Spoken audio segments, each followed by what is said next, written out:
Hello and welcome back to GameSpot's coverage of E3 2019. It's Michael, it's Tamar, and I have Tim Schafer from Double Fine here to talk about Psychonauts 2.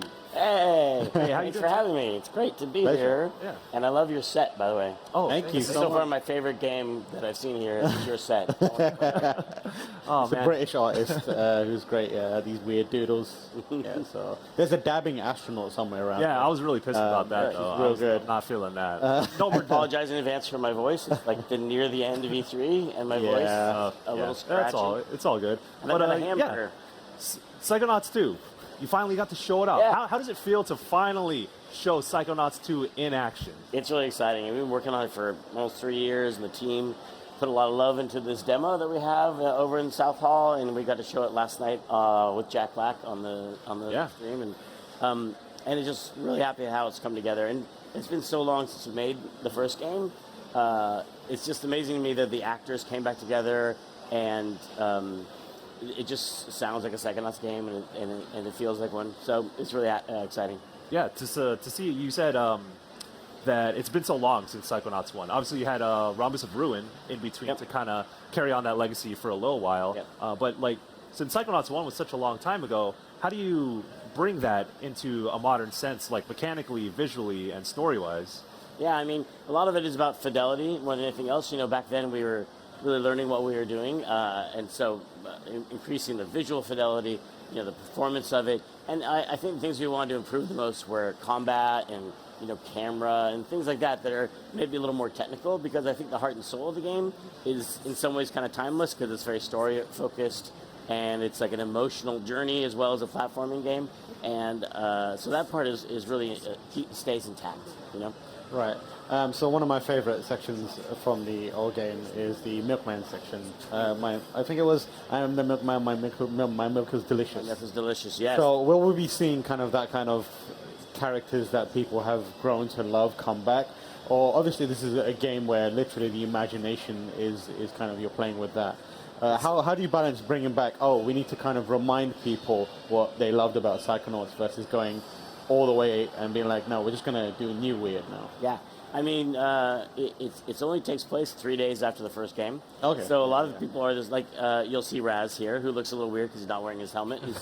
He's got an office job now. But a lot of the main cast, Sasha, Mia, and Lily and Coach are there to make you feel kind of comfortable at the beginning. And then after that, it's all new characters and all new brains that you go into. Right. I don't know if people remember what you do in Psychonauts, but you go inside people's brains. And maybe we should remind people that you play Raz here, who's a powerful young psychic who has the ability to astrally project himself into other people's minds. And the world is structured in a real world environment like a hub, and then people's minds are the levels, and you go through the levels. And Sure. It's I've heard that both Doctor Strange and Inception were directly inspired by Psychonauts. I can't confirm whether that's true or I not. can't I just confirm heard that, it. but I think it's obviously obvious. Yeah, it's 100% true, surely. That's why we can steal things from Inception, and it's really them stealing from us.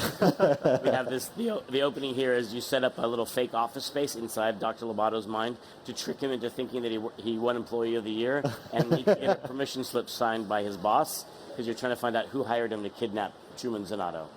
Classic Mission Impossible plus Inception. I guess like one this might sound dumb, but like, how do you maintain the same sense of humor for so long? Like, obviously that's a stupid thing because you are you, but like, as over time people change the way they behave and the way they act, and the things they find funny now are different from the things they found funny then. But like, you come at a game like this all these years later, and people almost want that same sense of humor. Yeah. Are you like actively trying to channel old Tim Schafer, or is it like, no, I'm gonna do the humor based on what current Tim Schafer and his team think? I mean, the lucky thing is that I have not matured that much. I have not grown out of thinking physical comedy and really broad comedy is funny. I still think, like Dr. Lobato still makes me laugh. You know, he's such a great, Nick Jameson, such a great actor in the way he's animated. It's still funny to me. Right. I mean, I feel like I'm older and maybe, I write a little more, with a little more empathy for humanity. Like, after you have a kid and stuff, I feel like you care a little bit more, and I think that's the only thing that would change. But it doesn't help. It doesn't stop us from poking fun at human foibles. I mean, that's what the game's all about. You see people's at their best and worst, and so So I still think that stuff is really funny. Yeah, we were talking earlier when I got to see the Psychonauts 2 demo, and I asked you about like an empathetic approach to these sorts of things, because Psychonauts can be very clever in that way when you jump into people's minds and see what they're really feeling, well, the reasons why they feel a certain way. So there's a lot of games that have kind of evolved storytelling over the years. We mentioned Hellblade, and Psychonauts 2 is in a position to do something that can do something very powerful and clever while being humorous. So what do you look at now when you're trying to tell a lot more, like a different story that kind of comes with more maturity? I know the humor is still there, but in terms of like the messages that you're trying to portray in Psychonauts 2, like how has that evolved for you, and how is that going to be reflected? Yeah, I mean, I think in some ways it was realizing after the fact what we had done with Psychonauts 1, because I don't think we had set out to do it that way, but we were, seeing people acting in a really negative way or acting really strange or weird, and then you go inside their head and you see what they're fighting against. And it wasn't until after we had done it, I was like, oh, that was kind of, in some ways, fits within, how I feel about the world, which is you never know what someone's dealing with or struggling with, And so we just really tried to be, now that we're aware of that, making sure that we're hitting that in the game. And it's not like a message game. I really don't think we're trying to broadcast some sort of message, and it's just a point of view. Like every work has a point of view, and even though its focus is on entertainment and fun platforming and puzzles and stuff, that's just the point of view of the people who worked on it. How does it kind of change the way you approach writing? Because obviously, like you said, you kind of almost didn't know you were doing that, but now you're aware of it, and that also means you're aware that a lot of the audience are looking for that. Does that kind of play upon you, like I should say it, or I need to be careful about the way I say it? Are you more cognizant of what you're saying now that you know that anything that you do put in the game could be interpreted in a way that you're not expecting? I mean, we always try and be careful. I mean, just making something creative, you're always thinking about how people are going to interpret it. That's just part of any process. And so, so we think about it, but we're primarily thinking about making it fun for the player, you know. And I think that stuff, as long as you're being, following some general rules about how you're portraying people and how you're, I don't know what I'm saying about that, except for that we definitely are, but we're careful about it without letting it be overwhelming. So that's the only thing we think about, because you can really kind of worry yourself to death about that stuff. I guess that's what I meant. Like, how do you not worry yourself to death about that? So the way we write the characters is really the same way, which is just about getting to know them and treating them all like they're real people. Right. So, even the enemies in the game, like what are their motivations? What are they trying to do? And what's Raz want and what's he trying to do? And you get to know the characters so well that, even all these years later, just, writing these characters come from the same part in our brains where they're still alive. Right. From a gameplay perspective, I saw it in action, and I was impressed by how smooth everything flowed from one thing to another, whether it's Raz trying to solve a puzzle or in his combat abilities and using telekinesis for both combat and puzzles. And what I kind of thought is that Psychonauts 2 is very much in the same vein as that, but it's also evolved with the times in terms of gameplay. And you talked about how that was a deliberate decision of flow. Can you also kind of speak to that a little bit more in terms of how you design the moment-to-moment action in Psychonauts 2? Yeah, I mean, both, there's a kind of a macro level and a micro level. The macro level is like the level design. We make each transition. We really like to focus on the transitions. You hear my voice crack. Yeah. Focus on the transitions of the level, making you, kind of almost trying to confuse you about your perceptions of time and space and size, because that's what dream-like logic feels like often. Yeah. Like radical transitions between being a giant to being small to being a plant, and so that's one aspect that keeps everything feeling dreamlike. And then, in the mechanics, in the micro level, making the psychic powers work really well with each other and with combat.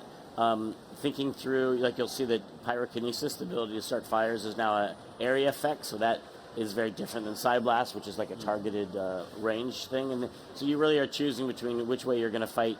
And also the different enemies are powerful or weak against these set powers. So it gives a lot more depth to that as well as flow. I guess one of the, thinking back when you were making the first Psychonauts, how did you approach that game? Because, I mean, it's been a while since I've played it, but I don't remember it trying to be one of these games that, like, very obviously sets up a sequel.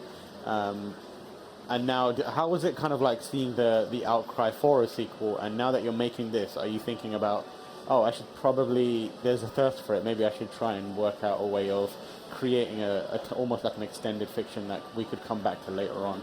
I mean, we did, oh, there goes the voice. It's coming and going, I feel it. I'm going through changes, guys. We put in a lot of story hooks in the first game that people may not have noticed because they were just kind of background things to hint at Raz's background. Like he drops the fact that he has a curse on him, that his whole family is cursed to die in water, and we just kind of ignore that. But it's actually a big part of his backstory, and it's important, and it's something that's going to be a major plot element in the second game. So we had these hooks in there, and we wanted to do a sequel, and I had a list of brain ideas that I had like an open document that I'd add brain ideas to, and a lot of those are in Psychonauts 2 now. But also we had other games we want to make, like Brutal Legend and other new ideas. So that's always a toss-up of like, I really want to do a sequel, but I really want to try this new thing. And I think Double Fine, now that we have multiple teams, we can do stuff like that. So we're doing a sequel now with Psychonauts 2, but you're going to have the guys from Rad on after soon, and that's a brand new thing that Lee Petty just made up. And so it's great that we could do both. But we wouldn't do it unless people asked for it, but also if we felt inspired to do it, because we don't, you just want to... you want it to, come from the heart and really feel like I've got a really interesting story to tell, or I've got new things for Raz to do, and that's why we started doing it. Speaking of Double Fine as a company, big news at the Microsoft conference was that you got acquired. That's crazy. Nobody tell you we would never sell out like that. No, we are joining Xbox Game Studios, and it feels great because it's going to allow us to really focus on creativity and ideas and stuff instead of coming down here to LA to pitch 1 million people and ask everybody for $5 and worry about funding so much. That's a solved problem that actually lets us take more risks creatively, because I'm not worried about risking people's salaries. How does, I don't know how it would be to do that kind of transaction, but one of the things I think about is like your studio has a specific energy that you channel when you create games, right? It's kind of like this kind of scrappy studio that comes up with weird ideas and somehow makes them work.